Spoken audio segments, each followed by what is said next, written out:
En aquesta primera etapa del franquisme trobem un segon període anomenat immobilisme i primeres transformacions, que va des de 1943-44 fins a 1959. Repassarem primer de tot les característiques generals del règim. Trobem que entre 1939 i 1975 políticament Espanya està dominada per una dictadura, que és la concentració del poder en una sola persona, sota el general Francisco Franco. L'origen d'aquesta la trobem en el decret de l'octubre de 1936 de comandament únic i rectificat el 9 d'agost de 1939 per tal de reforçar-lo. Aquest decret nomena Franco com a comandament suprem de l'exèrcit, el Generalísimo, i que els dos poders polítics bàsics, legislatiu i executiu, recauen sobre la mateixa persona.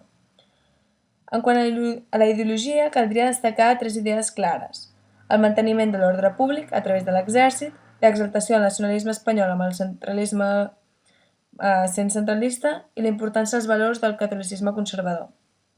Les característiques pròpies del règim de Franco són el govern de manera directa i personal, sense haver de delegar res, i que no siga cap partit polític per no caure en els errors del passat. En quant a les constants que defineixen el sistema són ser contrari a la democràcia liberal parlamentària, eliminant els partits i sindicats, a excepció del partit únic de la Falange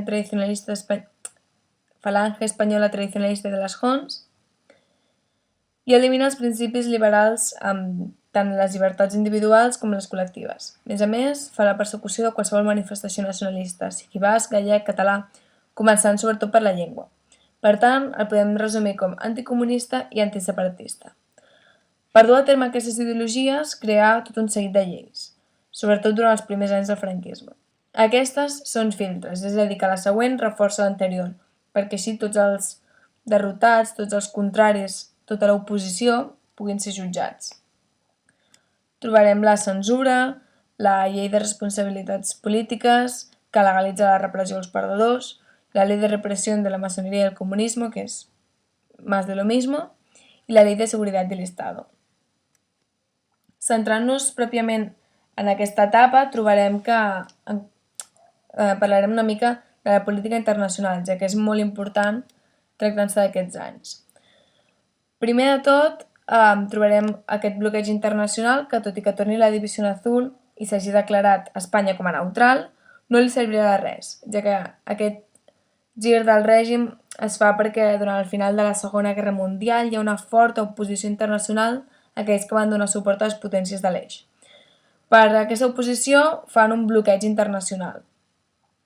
Al gener de 1946, l'Aliança fa un comunicat en el que es posa en dubte la legitimitat del règim franquista i s'expressa la seva esperança que l'oposició interior al franquisme acabi amb aquest règim. I al desembre de 1946 la ONU fa una declaració solemne condemnant el règim polític espanyol i demanant als estats que trenquin les relacions diplomàtiques, fent així un bloqueig econòmic que portarà el règim al col·lapse. En quant a l'oposició de l'exili, intenten mantenir aquesta pressió per poder fer caure el govern. I l'oposició interna, que serà molt poca, seran grups de guerrillers que inicien una resistència armada a les muntanyes, com són els maquis, que veiem en aquesta imatge.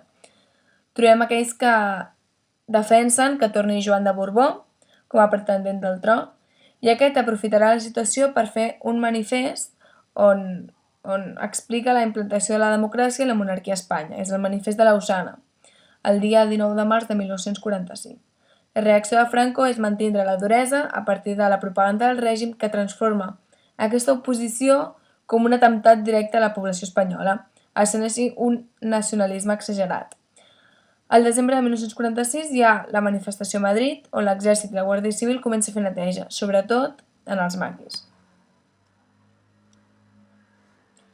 Un altre punt important dintre de la política internacional és la Guerra Freda, del 48 al 55 aproximadament, que la situació comença a ser molt tensa a Europa. La Guerra Freda salvarà el règim de la situació de bloqueig. Trobem que hi ha dues potències que dominen el món, per un costat els Estats Units, que defensa la democràcia, i per un altre costat la URSS, que defensa el comunisme. Veiem una oposició tant governamental com econòmica. El 1948, la política exterior nord-americana gira al voltant de l'anticomunisme i recerca aliats. Tot i que Espanya no és democràtica, que realment era el que volien fer, aquesta es definia com anticomunista, així que van com absorbir-la. Que a més, estratègicament està molt ben situada, van aprofitar-ho i van ajudar les relacions amb el president americà Harry Truman. Va haver-hi com un procés d'integració durant el 1949 cap al bàndol dels Estats Units, acabant amb el bloqueig internacional. En primer lloc, l'octubre de 1950, les Nacions Unides aixequen aquest bloqueig. Al gener del següent any es restableixen les relacions diplomàtiques. Al setembre de 1953 signen els Acords de Madrid, on els Estats Units ajudarà econòmicament a Madrid i a integrar-la a canvi d'unes bases militars en territori espanyol. I per acabar, el 1955 marquen les bases militars nord-americanes en territori espanyol com a membre de ple dret. Un altre punt és el sistema polític. Trobem que parlarem dels governs, de la democràcia i el camí cap a la monarquia. L'any 1943, aquest par de governs són sobretot esmentar 4 personalitats importants. Trobem que al 43 els governs tenen l'objectiu d'allunyar-se d'Alemanya i apropar-se als aliats.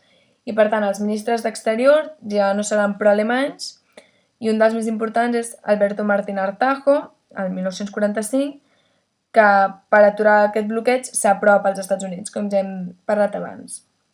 També s'aproparan alguns estats, com per exemple el Vaticà, que reconeixia el bàndol franquista, amb Pius XII, el papa de Hitler.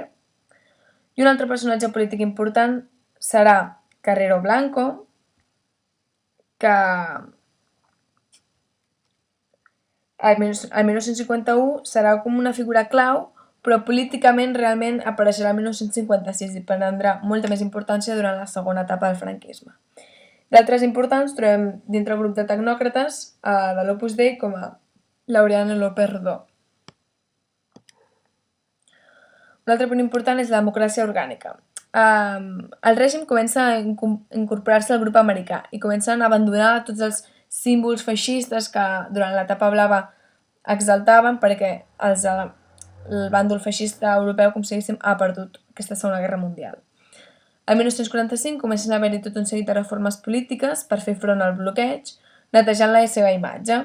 El resultat és una democràcia orgànica, és a dir, que el poder no tindrà el poble, que és el que seria pròpiament una democràcia, sinó que estarà com organitzat a partir d'organismes.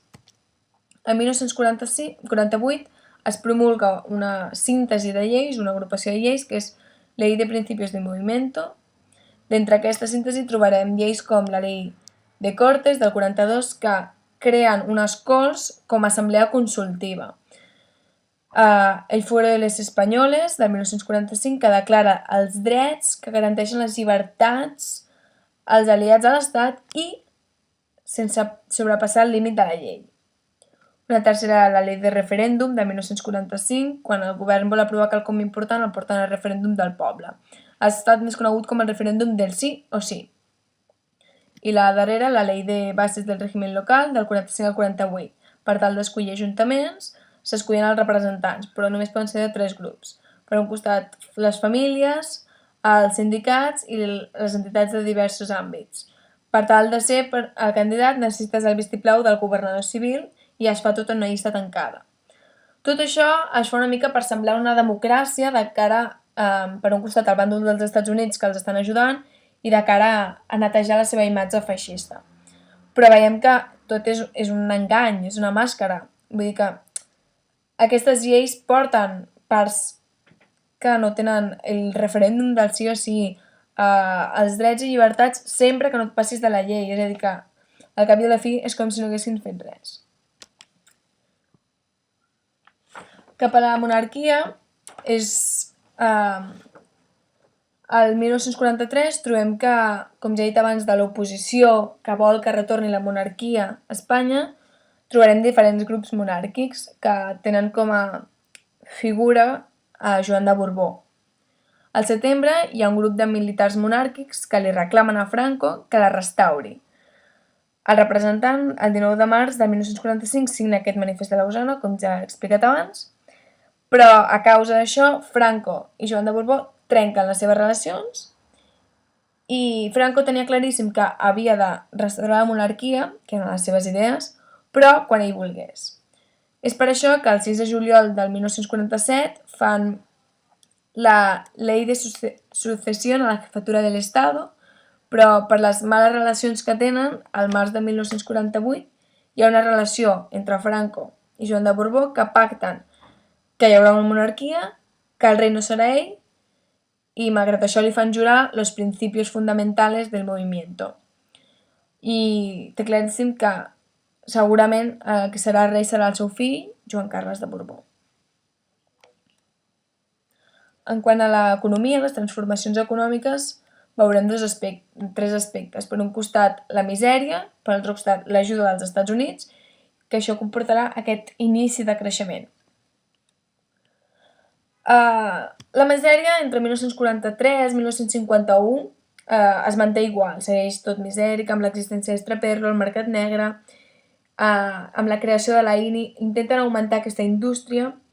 En 1944-46 fan Endesa i Ener com a indústries d'energia, Enasa en quant al transport, en 1946, Ensidesa de la siderúrgia, en 1949, i la SEAT, que és una filial de la Fiat, el 1950, en quant a transport. Amb aquestes indústries trobem que es comença a intervenir el capital estranger, acabant així una mica amb l'aïllament. Tot i això, el que realment comportarà una recuperació econòmica serà gràcies als Estats Units i al seu pacte, que va unit a la ideologia. Els Estats Units comença a recuperar tots els seus països que es van afiliant quan el món es va dividint en dos blocs a partir del Pla Marshall del 48-50 aproximadament. Però oficialment no és el que envien a Espanya, perquè Espanya no és una democràcia, no s'hi volen ficar tant en la seva economia. I el que fan per sortir la misèria és Eisenhower i Franco signen els acords de Madrid al setembre del 53, on els Estats Units promet una ajuda econòmica, cedint crèdits per comprar coses bàsiques, sobretot per comprar amb els americans, i per les donacions d'aliments que va fent la gent, que juntament amb les bones collites espanyoles acaben amb aquesta misèria. En canvi, Espanya promet cedir unes instal·lacions per a les bases militars nord-americanes, com ja hem esmentat en la política internacional. Això comportarà un inici del creixement econòmic. Els factors que provoquen que Espanya iniciï aquest creixement seran aquestes ajudes dels Estats Units i un cicle de creixement econòmic europeu amb una obertura comercial, és a dir, per un costat les ajudes dels Estats Units, les bones collites que tenen i l'obertura europea que comportarà gràcies al ministre de Comerç, que també canvia aquesta política econòmica, Manuel Arburua, fa arribar a un paradís econòmic. Aquest paradís provoca que entre 1955 i 56 hi hagi una inflació i, per tant, els obrers, que ja estan més acomodats, ja no hi ha tanta misèria, comencen a fer reivindicacions salarials i que la balança comercial sigui negativa. Portant que el règim, juntament amb els tecnòcrates de l'Opus Dei, modifiquen la política econòmica espanyola fent el Pla d'Estabilització del 59, creant una base sòlida per poder arribar i competir a nivell europeu. Aquest pla d'estabilització tindrà molta importància en la segona etapa. El 1940... ara trobarem una mica els inicis de la protesta social, la política social que hi ha. Trobem dos aspectes a comentar. Per un costat, les primeres agitacions, per l'altre costat, la reacció del govern vers aquestes agitacions. A mitjans del segle XX, la població espanyola ja no està tan resignada i comença a protestar. A Barcelona es fa aquest primer moviment de protesta el 1951, que s'inicia amb un boicot per la pujada del preu del bitllet del tramvia, ja que a Madrid era més barat, i el boicot tracta d'una vaga del tramvia, tot i que no és dels funcionaris del tramvia, sinó és per part dels usuaris. Entre el març i l'abril es viu un ambient molt tens que s'intentarà acabar amb les intervencions de la policia fins al maig. Les conseqüències més immediates seran les destitucions dels càrrecs públics, com el cap de policia o el governador civil, la quantitat de detencions que són acusats d'organitzar la protesta, sobretot els militants comunistes i clandestins d'organitzacions obreres catòliques. Es segueixen fent vagues, sobretot al País Basc i a Catalunya, que paralitzen les indústries, impliquen els obrers, tot això gràcies a que la gent ha començat a perdre la por a demanar i a protestar, ja que ja no estan en una situació de misèria i per tant la seva preocupació ja no és aconseguir un tros de pa per menjar, sinó que ja comencen a estar més acomodats, l'economia s'ha reactivat i per tant tenen capacitat de reivindicar alguns drets i algunes economies com els salaris. La reacció del govern serà que amb el conflicte aquest dels 50 hi ha tot de modificacions legislatives per part dels polítics tecnòcrates de l'Opus Dei. Aquestes modificacions trobem, per exemple, l'enllaç del sindicat del jurat d'empresa, que és que els treballadors són escollits pels seus companys per tal d'evitar que no hi hagi conflictivitat, farà mediador entre amos i treballadors. Al 1954 hi ha les primeres eleccions i en general surten escollides persones compromeses, sobretot que eren militants clandestinament del Partit Comunista o siguin d'organitzacions obreres catòliques com de les JOC, que són Joves Obrers Catòlics, o de les OA, que són Hermandades Obreres de Acción Catòlica.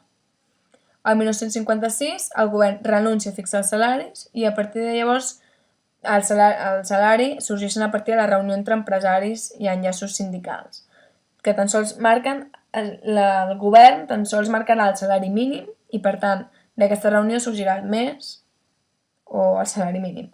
A partir de llavors hi ha una nova política social, comencen a millorar les relacions amb l'objectiu de reactivar l'economia. El govern deixa una mica de costat aquesta economia dirigida del principi i comença a deixar més llibertat.